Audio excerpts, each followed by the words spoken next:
Salut, c'est Paul. Je te retrouve ce samedi soir pour ta vidéo League of Legends. Je vais te lire ce soir l'histoire de Xerath, juste avant de partir en game avec lui-même. Voilà. Alors je sais que je crois que j'aurais dû faire un perso féminin, mais bah les couilles, d'accord. Bah les couilles, j'ai pas réussi à capturer un bon gameplay avec un perso féminin. Vu que je bug et tout, c'est pas évident. Voilà. Mais bon, c'est pas grave. J'espère le prochain gameplay, je vais essayer. J'aimerais bien faire Akali. Akali ou Harry. Je vais vraiment essayer de faire plein de games. Enfin bref, allez, on est parti avec Xerath. Alors, Xerath, mage suprême. La phrase de Xerath, c'est: mener une vie d'esclave m'a préparé à devenir votre maître pour l'éternité. Ensuite, champion lié, Renekton, Cassio, PA et Nasus. Rôle mage, évidemment. Mais moi, c'est un mage que j'aime bien jouer en sup. Et région Shurima. Allez, on est parti pour lire la biographie tranquillement. Et surtout, sereinement, quand même, on se calme. On se calme. Allez, on est parti. Xerath est un mage transfiguré de la Shurima antique. Ou de la Shurima, je sais pas. Bref, un être d'énergie arcanique habitant les fragments détruits d'un sarcophage magique. Pendant des millénaires, il est resté prisonnier des sables du désert, mais le retour de Shurima l'a libéré de sa prison ancestrale. Devenu ivre de pouvoir, il cherche désormais à reprendre ce qu'il croit lui être dû et à remplacer les civilisations arrivistes qui ont pris possession du monde par une nouvelle, façonnée à son image. Le garçon qui allait un jour devenir Xerath est né esclave anonyme à Shurima il y a des milliers d'années. Il était le fils d'érudits qui, ayant été capturé, n'était plus voué qu'à connaître une vie entière de servitude. Sa mère lui a appris à lire et à compter, tandis que son père lui racontait des histoires et des légendes, chacun dans l'espoir que ses talents puissent le mener vers une vie meilleure. Le garçon jura qu'il n'aurait jamais le dos brisé par l'effort et les coups de fouet comme tous les autres esclaves. Son père fut gravement blessé durant les travaux de construction d'un monument en l'honneur du cheval préféré de l'empereur. Il mourut abandonné sur le lieu de l'accident. Craignant que son fils ne subisse le même sort, sa mère implora un bâtisseur de tombeaux respecté de le prendre en apprentissage. L'architecte, d'abord hésitant, fut vite impressionné par le sens du détail du jeune garçon et par sa compréhension innée des mathématiques et de la langue, si bien qu'il l'accepta. Mais l'enfant ne revit plus jamais sa mère.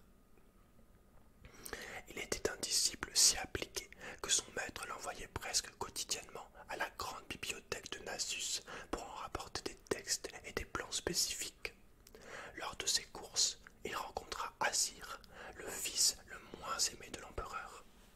Azir peinait à lire le passage difficile d'un texte ancien, et pourtant, conscient que s'adresser à un membre de la famille impériale était passible de la peine de mort, le garçon s'arrêta pour aider le jeune prince dans sa lecture. Une nouvelle amitié naquit à cet instant. Elle ne fit que se renforcer au fil des mois qui suivirent. Alors que les esclaves n'avaient pas le droit de porter de nom, Azir, lui, en donna un. Il choisit Xerath, ce qui signifiait celui qui partage. Mais seuls les deux garçons s'en servaient. Azir fit en sorte que Xerath fût nommé esclave dans sa maison et fit de lui son assistant personnel. Unis par l'amour commun qu'ils avaient pour le savoir, ils dévoraient les textes de la bibliothèque et devinrent aussi proches que des frères. Xerath était constamment aux côtés d'Azir et profitait de sa proximité avec le pouvoir et la connaissance pour apprendre tout ce qu'il pouvait. Il s'autorisa un jour à rêver qu'Azir le libérât. Lors de la tournée que l'empereur effectuait une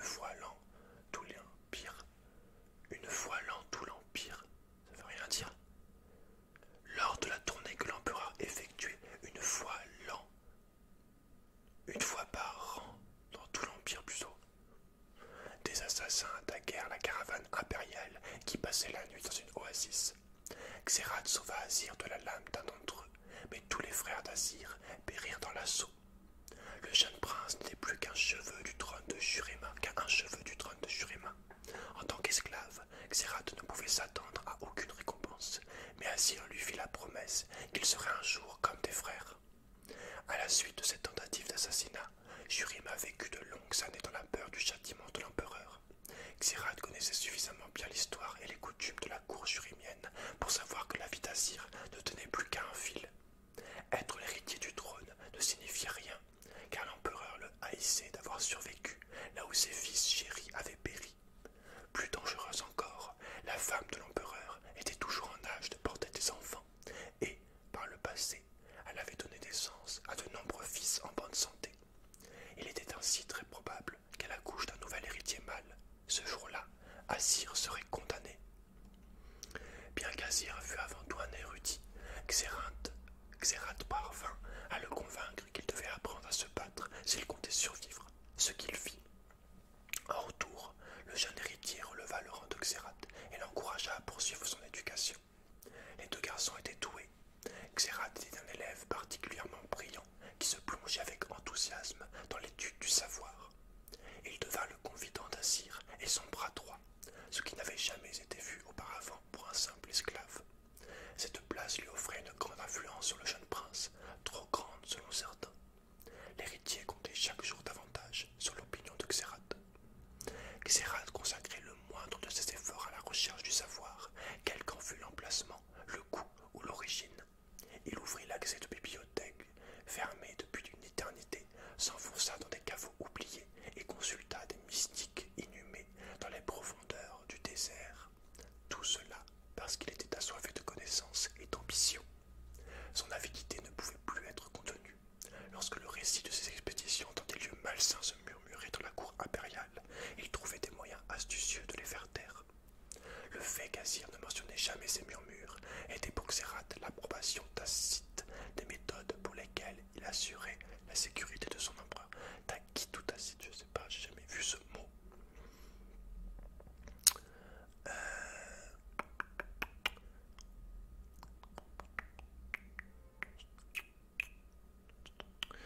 Alors que les années passaient, Xerath employait des méthodes toujours plus obscures pour que la femme de l'empereur n'engendre aucun héritier. Il utilisait ses pouvoirs magiques naissants pour corrompre chaque enfant dans le ventre de sa mère. Sans autre prétendant au trône, Azir était en sécurité. Quand les rumeurs d'une malédiction apparurent, Xerath fit en sorte qu'elles s'éteignent immédiatement. Souvent, ceux qui colportaient ses soupçons disparaissaient sans laisser aucune trace. L'envie d'échapper à sa condition d'esclave était finalement devenue chez Xerath un désir ardent d'obtenir lui-même une forme de pouvoir. Il parvenait à se convaincre que chacun de ses meurtres était dans l'intérêt de la survie de son ami. Malgré les efforts de Xerath pour contrarier les enfantements de l'impératrice, celle-ci parvint à donner naissance à un nouveau prince de Shurima. Cette nuit-là, Xerath puisa dans ses pouvoirs magiques de plus en plus puissants pour invoquer les esprits élémentaires du désert et générer une effroyable tempête. Il fit s'abattre la foudre impitoyablement sur les appartements de l'impératrice jusqu'à les réduire en cendres, la tuant elle et son nouveau-né. L'empereur se précipita sur les lieux de la tragédie, où il découvrit Xerath, les poings crépitants d'énergie arcanique. Alors que les gardes se jetaient sur lui, il les brûla tous, l'empereur y compris, jusqu'à les réduire à l'état de squelettes calcinés. Xerath fit en sorte que les mages d'un territoire conquis par l'Empire soient accusés de ces meurtres, et dès son ascension au trône, Azir mena une expédition punitive contre les habitants de cette région. Azir fut couronné empereur de Shurima, avec à ses côtés Xerath, le garçon qui avait autrefois été un esclave sans nom. Il avait longtemps rêvé de cet instant, espérant qu'Azir abolirait enfin l'esclavage à Shurima avant de faire officiellement de lui son frère. Mais son ami ne fit rien de tout cela. Il continua à étendre les frontières de son empire tout en esquivant les appels de Xerath pour mettre un terme à l'esclavage. Pour lui, c'était la preuve indéniable du naufrage moral de Shurima. Il reprocha vertement à Azir d'avoir rompu sa promesse. C'est une voix tonitruante que l'empereur lui rappela qu'il était né esclave et ne devait jamais l'oublier. Ce qu'il restait de noble dans l'âme de Xerath disparut ce jour-là. Il s'agenouilla dans un geste d'imploration, donnant à Azir le sentiment Alors que l'empereur poursuivait ses campagnes de conquête, Xerath resta à ses côtés, mais chacune de ses actions était désormais motivée par le désir d'accroître son influence sur un royaume qu'il souhaitait en fin de compte s'approprier.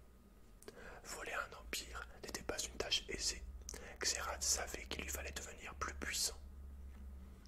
La célèbre légende de l'ascension de Renekton avait révélé qu'un mortel n'avait pas besoin d'être choisi par les prêtres du soleil et que n'importe qui pouvait y prétendre. Ainsi, Xerath complota pour s'approprier le pouvoir de l'ascension. Aucun esclave n'aurait pu espérer se tenir devant le disque solaire, alors il s'employa à alimenter l'orgueil de son empereur jusqu'à remplir son esprit des images impossibles d'un empire couvrant le monde tout entier.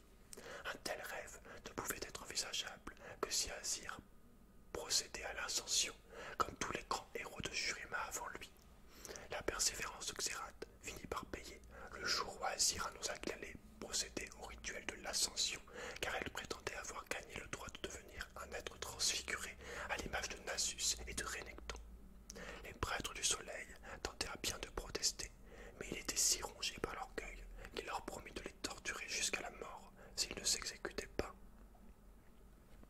Le jour de l'ascension arriva. Azir avança jusqu'à l'estrade de l'ascension, accompagné de Xerath. Nasus et Renekton étaient absents de la cérémonie. Xerath, ayant fait en sorte de les distraire en affaiblissant le sceau d'un sarcophage magique, renfermant un être de feu pur. Quand la créature parvint finalement à rompre ses fers, Renekton et Nasus étaient les seuls guerriers capables de l'oxyre. Xerath avait ainsi détourné d'Azir les deux seules personnes capables de le sauver, ce qui était sur le point de se produire. De le sauver de ce qui était sur le point de se produire.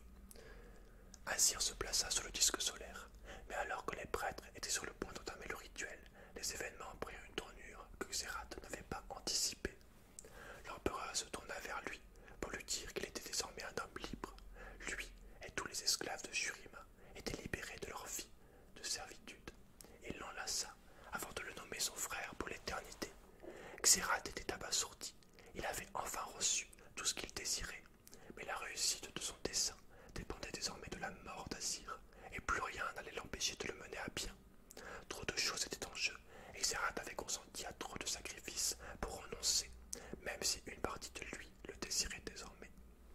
Les paroles de l'empereur avaient brisé la rancœur profonde de Xerath, mais avec des décennies de retard.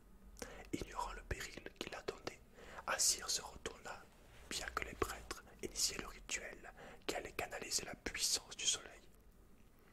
Dans un rugissement de colère mêlé de chagrin, Xerath déchaîna sa force sur Azir pour l'éjecter de son estrade. Les yeux remplis de larmes, il vit celui qui était son ami tomber en cendres. Il prit alors sa place dans la lumière du soleil qui transforma sa chair en celle d'un transfiguré. Mais ce n'était pas à lui d'accomplir ce rituel, et les conséquences de sa trahison allaient être dévastatrices. Le pouvoir déchaîné du soleil détruisit entièrement Shurima. Ses temples furent ravagés et sa capitale réduite en ruines. Le peuple d'Azir tout entier fut consumé dans l'embrasement horrible du désert qui avala la cité. Le disque solaire s'effondra et cet empire façonné par des générations d'empereurs disparut en un instant. Alors même que la cité brûlait, Xerath usait de sa magie pour manipuler les prêtres du soleil et les empêcher de mettre fin au rituel. Il était rempli d'une énergie si gigantesque que sa magie obscure lui permit de créer un nouvel être doté d'une force incommensurable. Alors qu'il absorbait toujours davantage le pouvoir du soleil, sa chair fut consumée, puis reconstituée dans un vortex éblouissant d'énergie arcanique. Lorsqu'ils découvrirent la trahison de Xerath, Renekton et Nasus se précipitèrent jusqu'à l'épicentre de la tempête qui ravageait la cité. Ils transportaient le sarcophage magique qui avait emprisonné l'esprit de feu éternel. Les frères transfigurés se frayèrent un chemin jusqu'à l'estrade de l'ascension au moment précis où le rayonnement meurtrier qui dévorait la cité relâcha Xerath. Avant même que le mage nouvellement transfiguré ne puisse réagir, ils projetèrent son corps crépitant dans le sarcophage et l'enfermèrent à l'aide de chaînes sacrées et de puissants sceaux de confinement. Mais cela ne suffisait pas. Xerath était déjà puissant en tant que mortel, mais son pouvoir, combiné au don de l'ascension, l'avait presque rendu invincible. Il brisa le sarcophage dont les morceaux, comme les chaînes, restèrent collés à lui.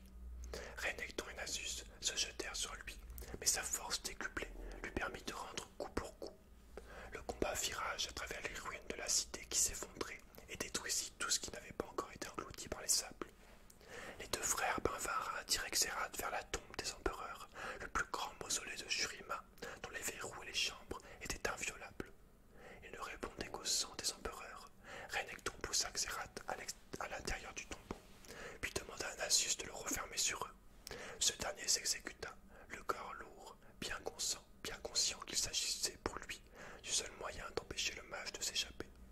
Renekton et Xerath furent plongés dans les ténèbres infinies, où ils restèrent prisonniers, condamnés à se battre pour l'éternité, tandis que la civilisation jurimienne, jadis florissante, s'éteignait. De nombreux siècles passèrent, et, avec le temps, la force de Renekton s'épuisa, le laissant vulnérable aux assauts de Xerath. Celui-ci, à force de mensonges doucereux, finit par corrompre l'esprit de Renekton, au point de le convaincre que son frère Nasus l'avait sciemment abandonné. Le jour où la tombe des empereurs fut enfin découverte et fracturée par Sivir et Cassiopéa, Xerath et Renekton furent libérés dans une explosion de sable et de gravats. Sentant que son frère était toujours en vie, Renekton s'extirpa des ruines. Son esprit était si gangrené qu'elle n'était plus désormais qu'une bête sauvage. Des siècles après être devenue un mythe, Shurima était ressuscitée, et alors qu'elle s'élevait à nouveau sur les sables du désert, Xerath sentit qu'une autre âme était revenue à la vie, une âme qu'il pensait disparue depuis longtemps. Asir était revenu à la vie, sous les traits d'un transfiguré, et Xerath savait qu'aucun d'eux ne trouverait la paix tant que l'autre serait vivant. Xerath se mit en quête du cœur du désert pour recouvrer ses forces et constater à quel point le monde avait changé pendant qu'il était prisonnier des sables. Le pouvoir qui lui avait été dérobé gonflait à chaque instant. Il contemplait ce monde, prêt à être conquis, grouillant de mortels qui allaient vénérer un nouveau dieu de terreur. Xerath avait parcouru un long chemin depuis son enfance d'esclave sans nom, mais même s'il avait acquis un pouvoir surhumain, une part de lui se savait toujours enchaînée. Voilà, c'est très intéressant. On apprend plus sur Renekton au final. Je connais pas trop l'histoire de Renekton et Nasus, mais je savais qu'ils étaient frères et ennemis. Mais maintenant on sait pourquoi ils sont ennemis. C'est à cause de ce fils de pute que ça. Bon, on va lire rapidement la biographie. 18 minutes de lecture, ouais. Ouh, attention, j'ai faim. Ouais, le texte est très long. Heureusement, la game est courte. Mais ouais, je pense que c'est une des histoires les plus longues que j'ai lues de League of Legends. Alors, lisons la petite histoire. Il y a écrit: libéré de ses chaînes. L'heure était venue, l'heure singulière qui lui avait tant coûté, qui lui avait été demandée. Je recommence, oh putain, pas possible. On recommence. L'heure était venue, l'heure singulière qui lui avait tant coûté, qui lui avait demandé toute une existence de préparation. Un empire corrompu et son prince absurde allaient être détruits sous le stupide symbole solaire dans lequel ils plaçaient leur foi. La clé de l'immortalité, ce don si rare et si précieux, serait pour lui et pour lui seul dérobé aux yeux du monde entier. Une heure singulière de vengeance parfaite qui allait enfin libérer l'esclave connu sous le nom de Xerath. Bien que toute expression fût cachée chez son maître par son casque et que le métal délicatement ouvragé fût incapable de refléter une émotion, Xerath sourit au visage de Faucon avec une joie sincère. Une vie de servitude, d'abord pour un empereur fou, puis pour un empereur vaniteux. Des manipulations sans fin contre et pour le trône, une quête maudite pour une connaissance oubliée qu'il avait presque consumée. Tout cela pour cette grotesque parodie d'ascension. Le mot lui-même, dit à voix haute, était une insulte. Nous connaîtrons l'ascension, tandis que vous resterez dans les chaînes, liés à la roche, en attendant d'être engloutis par les sables du temps. Eh bien non, ce n'était plus acceptable. Les seigneurs d'or ne seront pas emportés jusqu'au soleil pour devenir des dieux. Ce sera le destin d'un esclave, un simple esclave, un garçon qui avait eu naguère la triste fortune de sauver un enfant noble. Et pour ce péché, Xerath avait été condamné à une terrible et folle promesse, la liberté. Impossible à atteindre, interdite. Lorsque cette pensée traversait l'esprit d'un esclave, elle était punie de mort, car les transfigurés pouvaient sentir au-delà de la chair, jusqu'au plus profond de l'âme, les moindres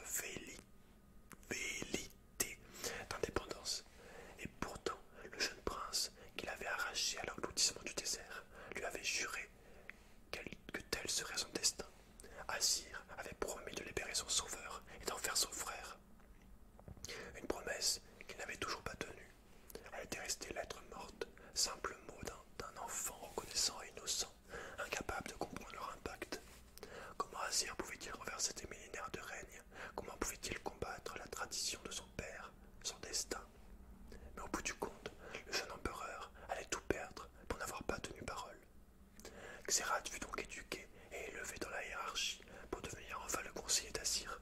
Mais jamais un homme libre, jamais il ne put oublier la promesse, oublier qu'il aurait pu devenir ce qu'il aurait pu devenir.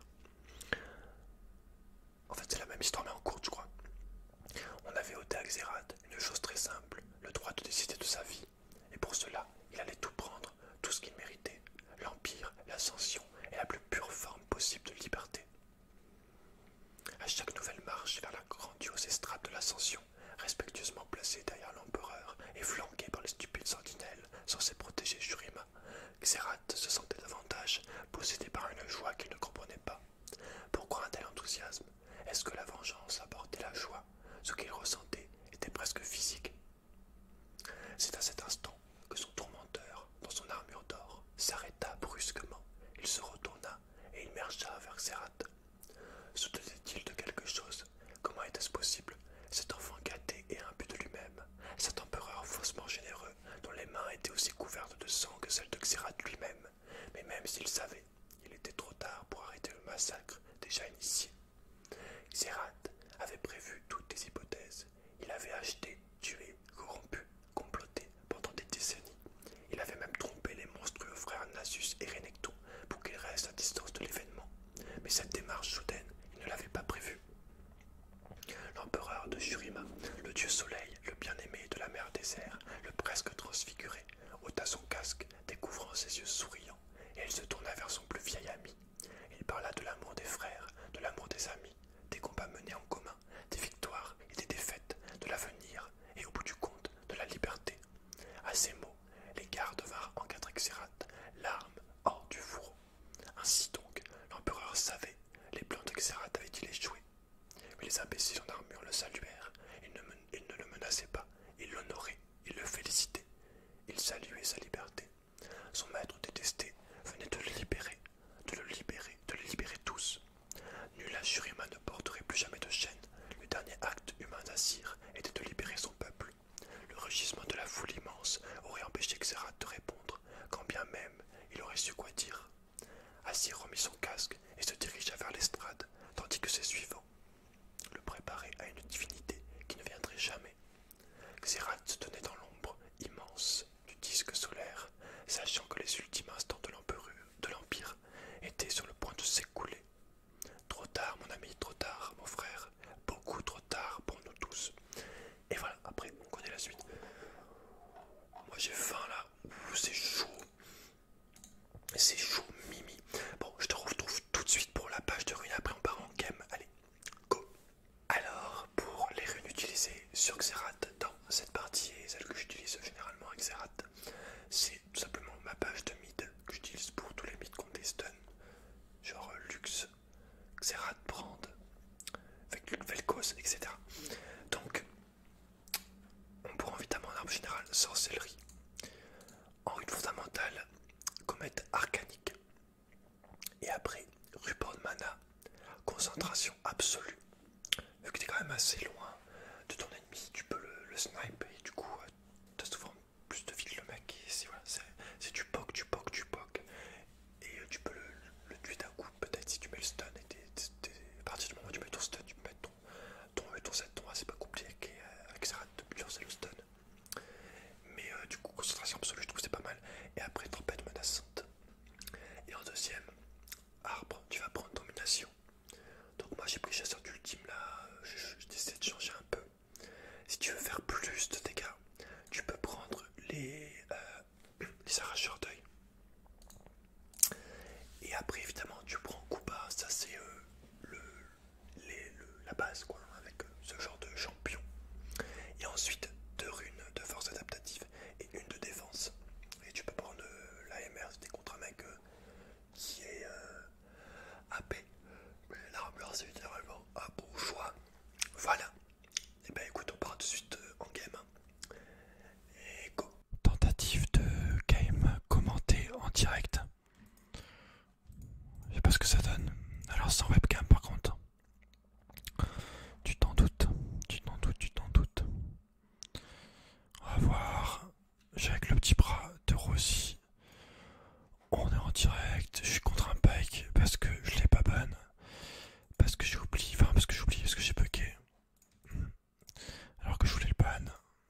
C'est aussi simple que ça. Tiens, grosse pute. Hop, le stun qui passe, l'embrasse, le clic droit, et le kill directement sur la hache qui, on va pas se mentir, l'a bien cherché, cette grosse pute. Alors attends, je vérifie juste qu'il n'y ait pas le son du jeu. Parfait, ça serait ballot que le son du jeu te casse les oreilles. Du coup, dis-moi les games si tu préfères que je les commente en direct du coup. Attends, mais j'enregistre vraiment là. Attends. Putain, je bug pas trop. Franchement, je bug pas. Je bug pas plus. C'est extrêmement. C'est à cause de la webcam. Sans la webcam, c'est incroyable comment. Les ressources que ça prend. Incroyable. Du coup, à la limite, ce que je ferais, je mettrais une photo de moi. Ah ouais, on va faire ça. Je mettrai une photo de moi et tu me diras ce que t'en penses. Bon, du coup, hein, je suis en Xerath support, c'est pas fait pour, mais moi j'adore le jeu en support aussi, parce que c'est vraiment très puissant, l'air de rien. Donc Xerath qui est un mage qui a plein de sorts, qui a que des skill shots. Donc un stun qui est le ralentissement qui est le Z, un shot de sniper qui est le A que tu peux annuler pour récupérer le mana. Et le R qui en fait tu tires plein de projectiles sur une longue portée. Et le sort à la fin tu peux en tirer 6 projectiles, au début tu peux en tirer que 3. Bref, c'est n'importe quoi. Et je suis souvent en premier au dégâts quand je me concentre. Même en support, je suis à 56 000 dégâts, genre 50 000 dégâts. Et du coup, on est bien quoi. Tiens, pousse ça, salope. Voilà. Voilà, tu l'as pas volé. Grosse pute. Énorme pute. Alors attends, on va aller voir parce que on sait pas où est le petit Rek'Sai. Rek'Sai la malice, on le connaît.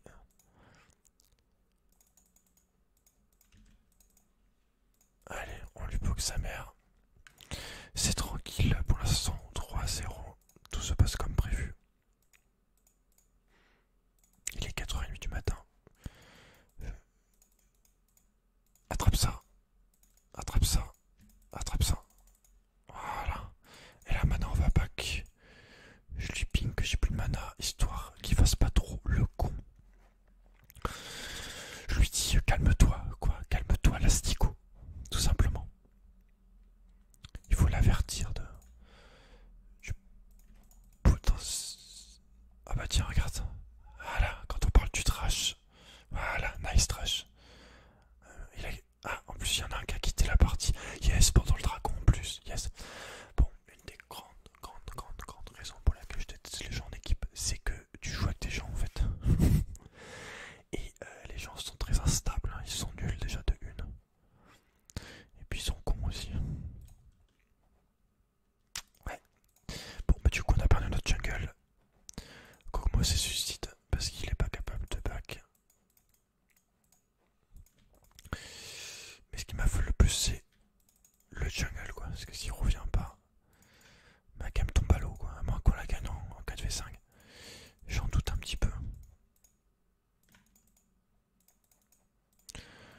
Putain, c'est relou.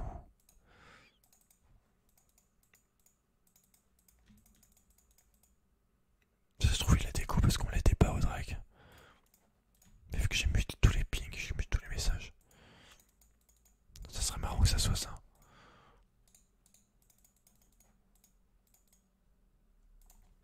Ça serait tellement une putain de trollerie.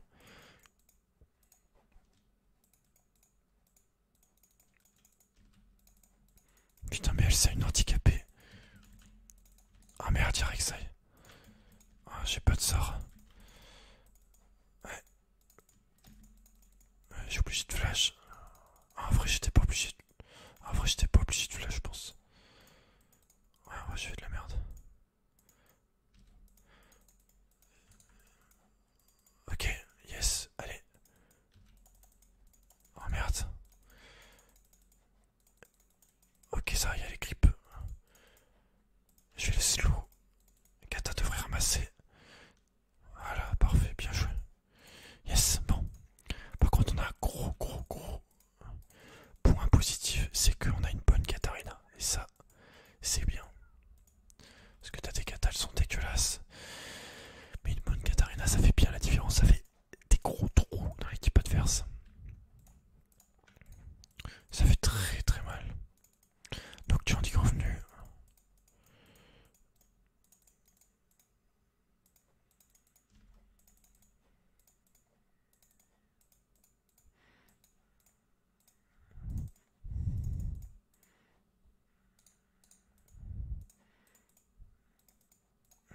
Ok, j'ai des boîtes à aller chercher. Ah, on a une pink. Une saloperie de rose. Oh, je l'ai touché. Ah, ça fout le seum. Ah, faut qu'il vienne nocturne là. Ah, il s'est loupé. Je sais pas ce qu'elle fout, elle. Elle est possédée par Satan. Je vais manger des petites salades parce que je suis vegan.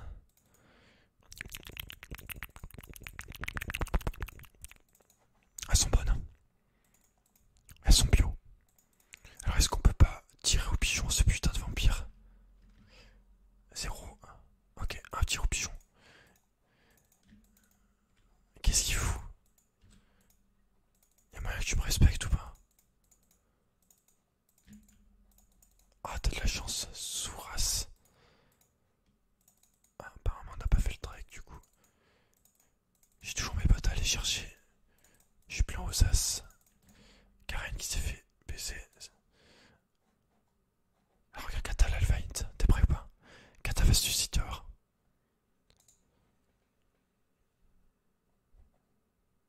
Ok, elle est forte. Ok, j'ai rien dit. Je suis mauvaise langue. Elle est pas dégueu cette Kata. Allez, ça serait bien qu'on prenne le dragon de feu. Ça nous mettrait vraiment bien. Ça nous mettrait à l'aise. Bon, je t'avouerai que si je sors cette vidéo demain, pour moi, donc mercredi, j'aurais pas du tout respecté un fille et un garçon, mais je m'en bats les couilles. En fait, c'est le test. J'ai fait ça en mode vraiment à l'arrache. Je voulais vraiment savoir si ça marche. Sans la webcam, ça marche. Le problème, c'est que toi, t'as envie d'avoir la webcam. Donc, ouais. Dommage. Je l'ai loupé. Est-ce qu'il va mourir? Yes. Alors, est-ce qu'on peut l'avoir? Ah, dommage, je l'ai loupé. Je m'en ulti bientôt, mais...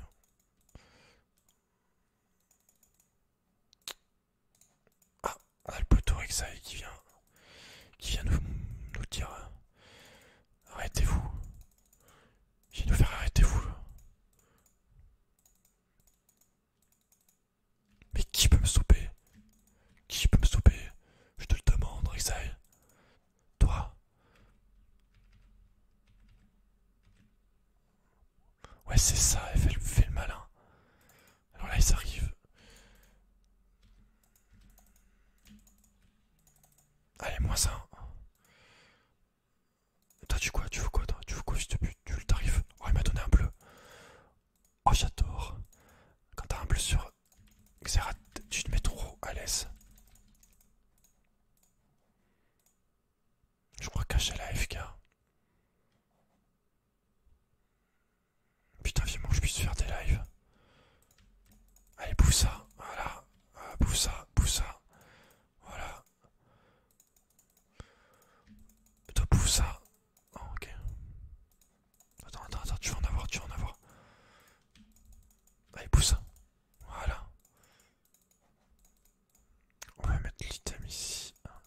Petite ward de sûreté. On sait jamais. On n'est jamais trop prudent. Alors là, je pense que ça serait mieux d'aller faire le dragon. Le problème, c'est que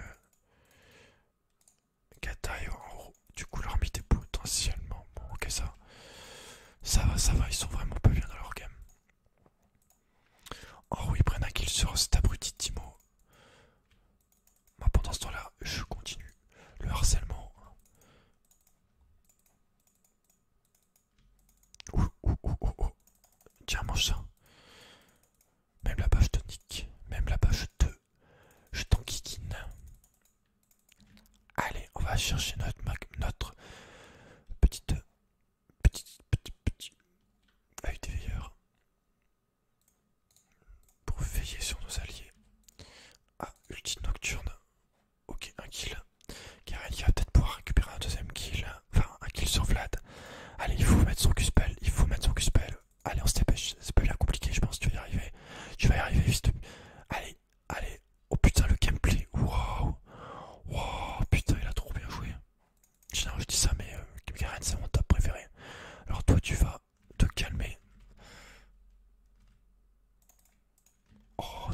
passé, mon gars. Oh, le pire, c'est que je me suis dit, j'ai cru qu'il allait back. Allez, il faut rattraper cette pute. Il faut rattraper cette pute. Allez, allez, allez, on rattrape, on rattrape. Oh, oh putain, non. On va battre en retraite. Il y a Rek'Sai qui est pas loin. Nous allons prendre la fuite, ce sera plus sage. Par contre, on va peut-être l'emmerder au bleu, s'il est au bleu. Où il est? Où il est? Où il est? Oh, il est là. Allez, hop, bouton slow. Voilà, meurs. Meurs, Souras. Je pense que tu préfères quand même les games en direct. Non, j'en sais rien en fait. Ça n'a rien à voir en fait, du commentaire. Parce que là, je suis en train de jouer en même temps, c'est pas évident. Mais je fais de mon mieux en tout cas. Je suis assez étonné de mes perfs pour tout te dire. Je me suis faire une grosse game de merde tout en parlant, ça me paraît pas évident. Mais bon, il faut que je m'entraîne pour les lives après. Parce que ouais, les lives ça va être ça en gros. Alors là il va me tuer peut-être, on va faire gaffe. Le Vlad 0-3 mais ça reste quand même un Vlad. Ok, il y a Pike. Ok, relou. Alors attends. Voilà. On en a eu un, c'est cool. C'est cool, c'est cool. Ça c'est moins cool qu'un qui meurt. On a un bon score. On a un score pas de tech, ça va. Attends, il me manque 200. La tour, ça me très bien. Là c'est du crit. Là c'est du crit, je veux prendre une flèche de hache. Allez, on va se dire que l'utile nocturne ça me suffira à me défendre. Voilà, là je suis en train de grid. Tout ça parce que j'ai envie d'avoir mes 200 gold.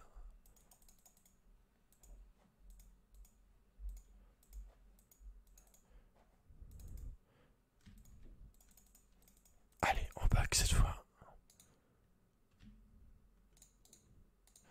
Parfait. Allez, c'est cool.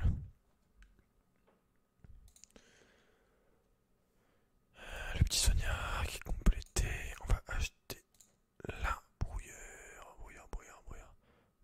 On va voir que je galère avec ma souris. Elle est très. Elle a beaucoup de mal à glisser. Allez, le R. Dommage. Il y a leur team 0,5 qui est en train de bien hint. Alors, j'ai pas apporté. Je toujours pas apporté. Toujours pas. Peut-être sur la hache. Oh, il y a que ça ici.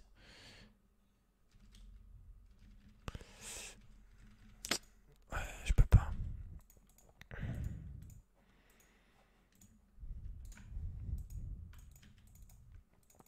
Oh, si on arrive à prendre la dernière tour. Il que c'est sur le déco. Faut faire gaffe quand même. Oh là là, il est énervé. Oh qu'il est énervé. Là on va peut-être les attendre. Ça peut être cool. Allez, meurs. Aïe. On peut encore les attendre, je pense. Ils sont tellement bêtes. Il y a moyen qu'ils reviennent. Ok, Précieux qui est mise en haut. En bas plutôt. Avec Nocturne. Son truc violet. Il y a Timo. Timo est mort. On va essayer d'embêter le Vlad. Voilà. Il peut le R. Ah, il peut pas. Ouais, bon, c'est un joueur de Garen. Hein. Que veux-tu? C'est un putain de joueur de Garen.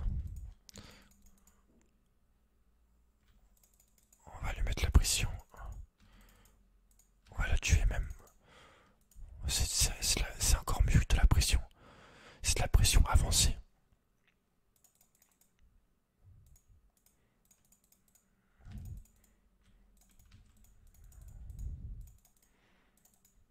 Alors je fais back, j'ai pas confiance. Non, je conseille de back là. On a le dragon à aller chercher. J'ai pas envie de rester plus. Ok, on a un vote demi par Monkey Cat qui est la Katarina qui a pété un câble totalement. Dommage pour elle, ça passe sur YouTube. Et ouais, grosse pute.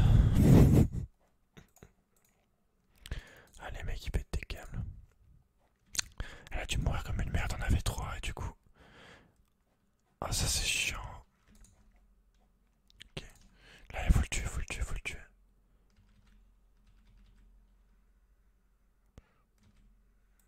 J'essaie de l'embêter comme je peux. Alors est-ce qu'il va réussir? C'est pas mal ça. Faut qu'il vienne vers moi. Ah putain, il est relou.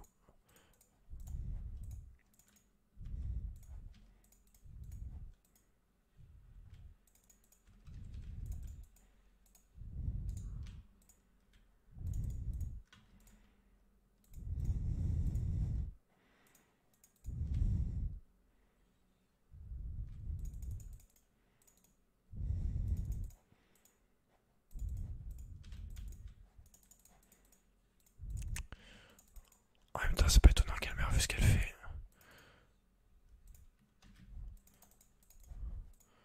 Faut pas qu'elle s'étonne. Hein. On va mettre des wards quand même parce qu'il faut ward en tant que support. Détruire ça. Il faut vraiment qu'on ward de partout.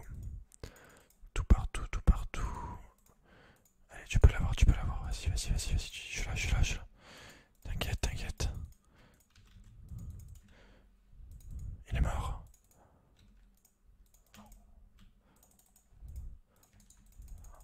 Sérieusement. Sérieusement, c'est ça ma première mort. Putain. Oh, j'ai le seum, mon score parfait. Allez, clic droit, tu vas y arriver. Non, sérieusement. Ah, je suis deg. Pendant ce temps-là, combo qui roule sur la game. Même la flèche de H n'a rien pu faire. Un petit triplé des familles. Ouais, on a bien vite le combo là. Ça va être dur pour eux. Par contre, Tofography, moi, peut quand même lui crever les yeux. Et sans yeux, il ne peut pas tirer. Il voit rien. Ah, j'ai le seum, je t'avoue que j'ai le seum cette mort là. Si je perds mon S à cause de cette mort. Ça, c'est du grit. Bon, on a pris des 3 potes et top. C'est pas dégueu. C'est vraiment pas mal du tout. On va peut-être pouvoir prendre une. Alors attends. Attends. Elle était là.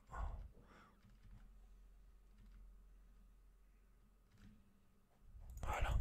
On peut pas faire plus. Je peux pas faire plus. Il faut les aider par là.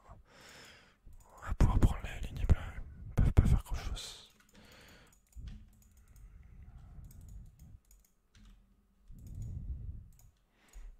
Ouais, ça c'est fait. Au suivant. Mais c'est quoi ce bruit chelou? Il y a un truc genre. Genre ça me touche.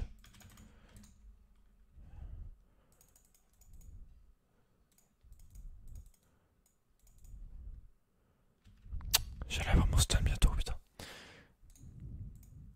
Bon, c'est pas grave. On va prendre tout le signe au final.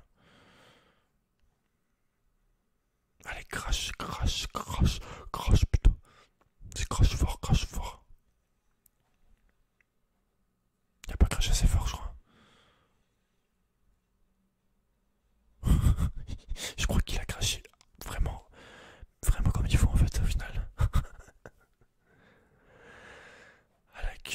laquelle tu commandes? Je sais pas moi, je suis mort trop de fois. Il faut que j'achète genre 3 pinks peut-être. 2 pinks, allez. On va aller se les poser. Qui c'est qui fait FF? Putain mais il est insupportable ce mec. Si ma bite, mon Kit Kat va bien te faire reculer. Cordialement. Cordialement un peu de la SMR. Je te baisse.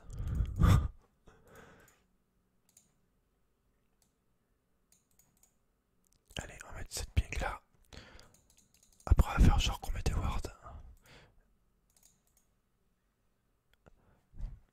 Là, on va mettre un gros R. Mon R était vraiment pas dégueu. Mon R était vraiment pas dégueu. Allez, Karen, je crois en toi. Oh putain, je croyais en toi. Tchou, tchou, tout, tout, tout, tout.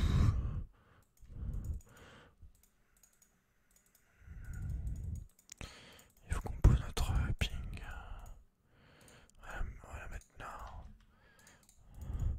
Voilà, ça me paraît pas mal.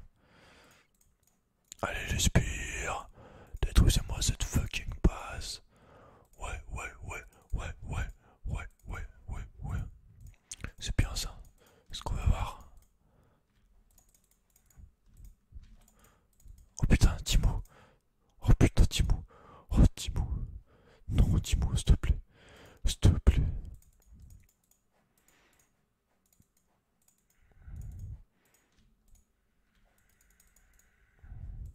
Je crois qu'ils sont un peu dans la merde.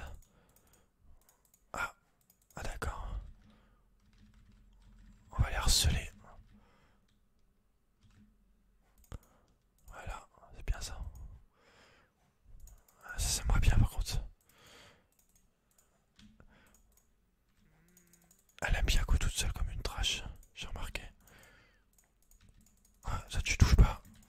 Toi tu touches pas comment? Toi non plus. Oh toi Timo. Tu parles le fils de pute. Tiens, bouffe mon embrasse. Il faut le tuer, il faut le tuer. Yes. GG, team. Parfait. Bonne game. Je suis pas sûr d'avoir mon S. Peut-être les pings que j'ai mis, ça suffit. Allez, un petit S, un petit S. Allez, on va en orc quand même. Un petit S, un petit S, un petit S, un petit S. Non, S plus. Oh non. Oh non. J'ai même pas de note, comme ça c'est réglé. Ça c'est plus simple. Bah vas-y, allez, encule-moi. Allez, bah vas-y, je t'en prie. Oh non, j'ai pas de note. D'accord, d'accord, d'accord, je retiens. On regardera un peu les dégâts. Alors, bon, bah, je suis deuxième du coup. Donc c'est pas dégueu, pas dégueu vraiment. On était là, on était présent. 25 000 dégâts. Eh bien écoute, apparemment, le jeu ne veut pas me donner de note. Peut-être... non, pas de jeton en plus. Dans l'historique, qu'est-ce qui est affiché? Pas de note. Bah là, super. J'attends quand le jeu bug comme ça. Tant pis, hein. Écoute. Bon, et bah écoute, j'espère que cette vidéo LOL bonus t'a plu. N'hésite pas à mettre un petit j'aime et voilà. Dis-moi si tu préfères les games où je joue en live en même temps ou les games où j'enregistre la gamme et je commente par-dessus. Voilà, n'hésite pas à me dire pour tous les joueurs et joueuses de LOL, tenez-moi au courant. Bon, et bah je te laisse sur ce.